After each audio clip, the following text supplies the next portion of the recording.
तो देखते हैं ब्लेंडर में हमें इस बार क्या मिलता है। तो मैं जाता हूँ शेडिंग वर्कस्पेस में और आज देखते हैं हमारे आज के खास मेहमान इमेज एडिटर।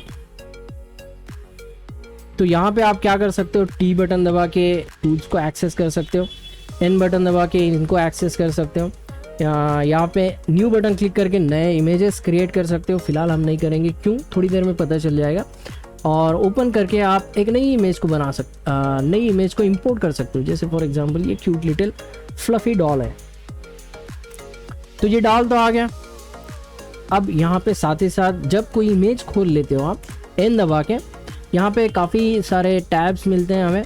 काम का टैब है इमेज, यहाँ पे आप चाहो तो इमेज इंपोर्ट कर सकते हो, image sequence, movie file, generated UDIM tiles.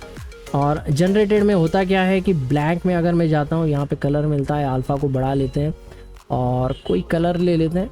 आप चाहो तो जो कलर चाहो उसे एक्सेस कर सकते हो। यूवी ग्रिड मिलता है आपको, ये यूवी अनरैपिंग के टाइम पे बहुत काम में आता है।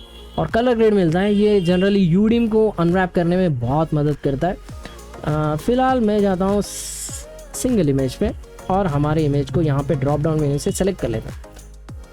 यहाँ पे नहीं मिल रहा है तो मैं डेस्कटॉप में जाता हूँ, डॉल को सेलेक्ट कर लेता हूँ। आप चाहो तो और एक इमेज ओपन कर सकते हो और ये जो ड्रॉप डाउन मेन्यू है यहाँ से आप एक्सेस कर सकते हो अलग अलग इमेजेस को। साथ ही साथ यहाँ पे एक छोटा सा बर्गर मिलता है आपको, 3 लाइंस। तो आप इस पर राइट क्लिक कर सकते हो और यहाँ पे शो मेन्यूज़ पे क्लिक करोगे तो वो उसे एक्सपैंड कर देता है। तो व्यू मेन्यू में उतने खास कुछ ऑप्शंस नहीं है जो मैं आपको बता सकूं। इमेज मेन्यू में बहुत सारे ऑप्शंस है, न्यू, नया, ओपन, कुछ ओपन करना है आपको, कैशेड रेंडर। ओपन कैशेड रेंडर का मतलब ये है कि भाई कोई इमेज आप रेंडर कर रहे हो, बीच में ये अटक गया, रुक गया, थम गया, तो उसको आप ओपन कर सकते हो और उसको देख सकते हो कि भाई कहाँ तक रेंडर हुआ था। रिप्लेस, इस कुत्ते वाली इमेज को दूसरे इमेजेस के साथ रिप्लेस करना चाहते हो, रिलोड, ये एक बहुत ही ज़बरदस्त ऑप्शन है। जैसे सेम इमेज मेरे डेस्कटॉप पे है और इस इमेज को मैं क्या करता हूँ, फोटोशॉप में खोल लेता हूँ। आप चाहो तो क्रीटा भी इस्तेमाल कर सकते हो जो कि फ्री और ओपन सोर्स सॉफ्टवेयर है, और एक गिम्प नाम का सॉफ्टवेयर मिलता है, उसे भी आप इस्तेमाल कर सकते हो जो कि फ्री और ओपन सोर्स है। अब मैं क्या करता हूँ, यहाँ पे एक कुछ चेंजेस कर देता हूँ यहाँ पे और इसको कर देता हूँ सेव। और जैसे मैं ब्लेंडर में जाता हूँ और इमेज में जाता हूँ और यहाँ पे रिलोड करता हूँ तो इमेज सटक से रिलोड हो जाता है, हमें वापस से उसे लाके यहाँ पे रखने की ज़रूरत नहीं है। ये होने के बाद यहाँ पे हम क्या करते हैं, एडिट एक्सटर्नली। ये बहुत ही खूबसूरत और नायाब ऑप्शन है। ये क्या करता है, इसे एक्टिवेट करने के लिए आपको एक चीज़ करनी पड़ती है। मैं पहले तो फोटोशॉप में जाता हूँ और इसे क्लोज कर देता हूँ और ब्लेंडर में जाता हूँ।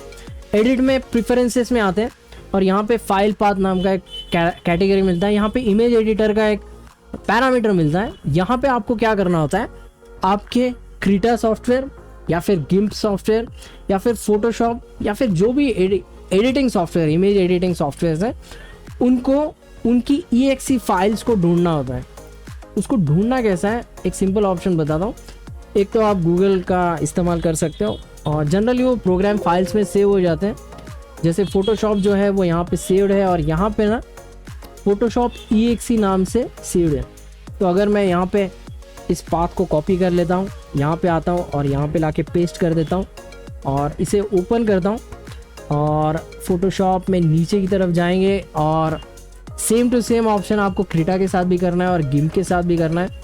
और यहाँ पे मुझे फोटोशॉप .exe बहुत ज़रूरी है, वो याद रखना होता है और उस फाइल को एक्सेप्ट करना, और ये यहाँ पे सेट हो जाता है। अब अगर आप इमेज में आते हो और यहाँ पे एडिट एक्सटर्नली पे क्लिक करते हो, याद रखना फोटोशॉप में मेरा कोई इमेज ओपन नहीं है और मैं इमेज में आता हूँ और यहाँ पे एडिट एक्सटर्नली करता हूँ तो वो फोटोशॉप खोल के भी देगा और सेम इमेज मुझे एडिट करने के लिए रेडी रख देगा। अगर मैं यहाँ से अपना फ्लफी डॉल उठा लेता हूँ और यहाँ से एडिट एक्सटर्नल करता हूँ, same thing happens with that as well. Save, अगर इसमें कुछ चेंजेस करते हो तो वो सेव करने के लिए, कॉपी बना के सेव करना है उसके लिए इन्वर्ट है एक ऑप्शन, रिसाइज, आप इमेज की साइज को चेंज करना चाहते हो तो फ्लिप, ये बहुत बार काम में आता है।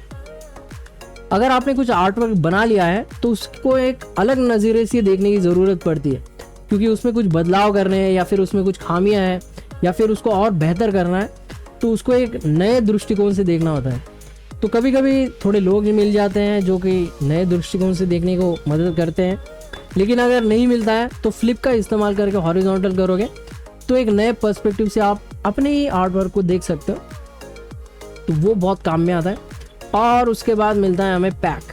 ये समझाने के लिए मुझे यहाँ पे थोड़ी सी सेटिंग करनी पड़ेगी।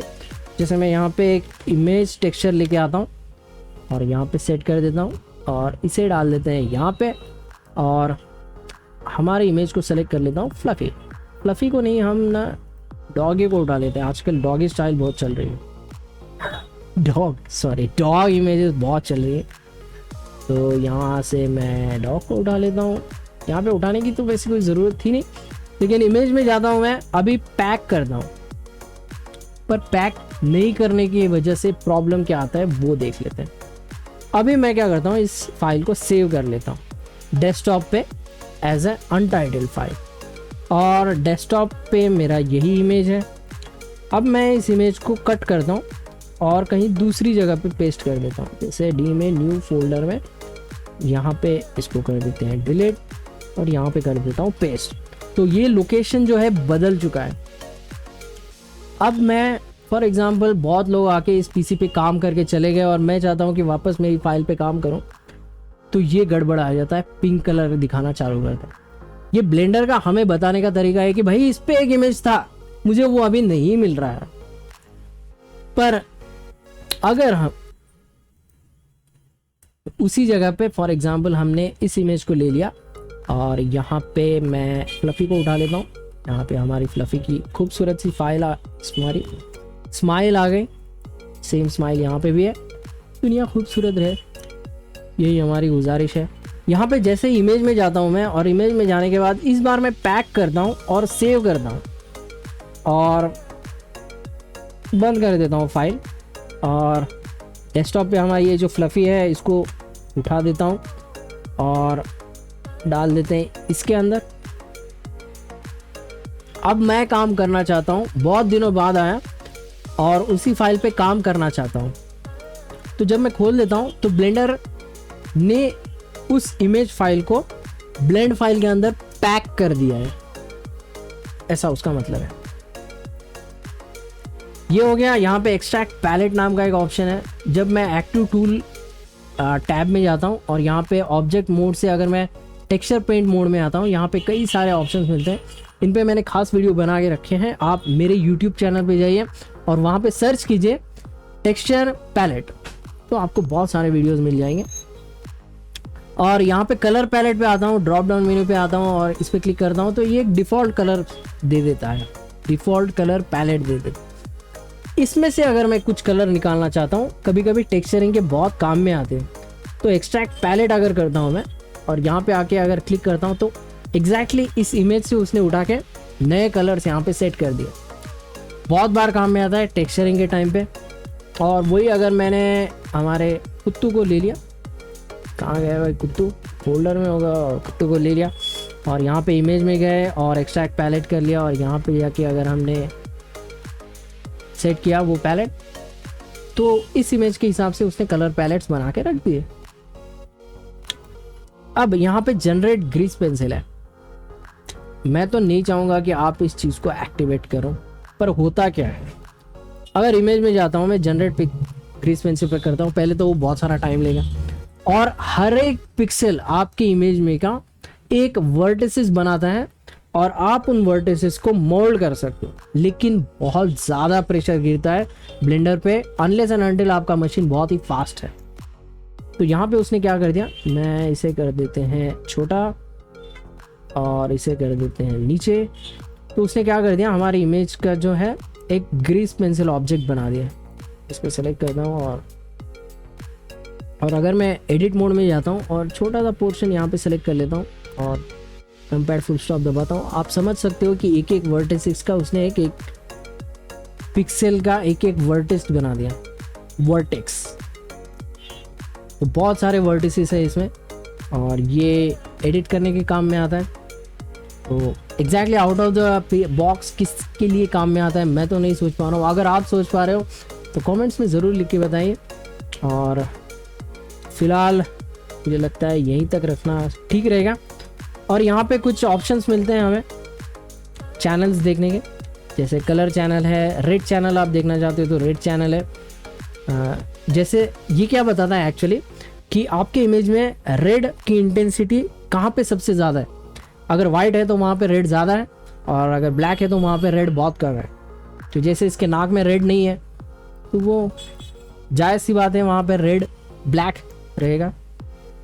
रेड की इंटेंसिटी वो वाइट और ब्लैक के कलर्स में बता रहा है।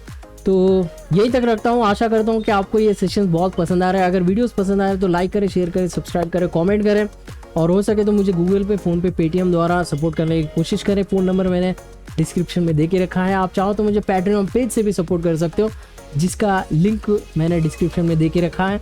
और आपसे गुजारिश रहेगी कि वीडियोज़ पर जो भी एड्स आते हैं उन्हें पूरी तरह से देखने की कोशिश कीजिए, वो मेरी बहुत बड़ी मदद करता है। और इसी बात के साथ मैं अपनी वाणी को देता हूँ विराम। तब तक के लिए आप इन चीज़ों को देखिए, जानिए, समझिए। मैं आपका इंतज़ार करता हूँ अगले वीडियो में।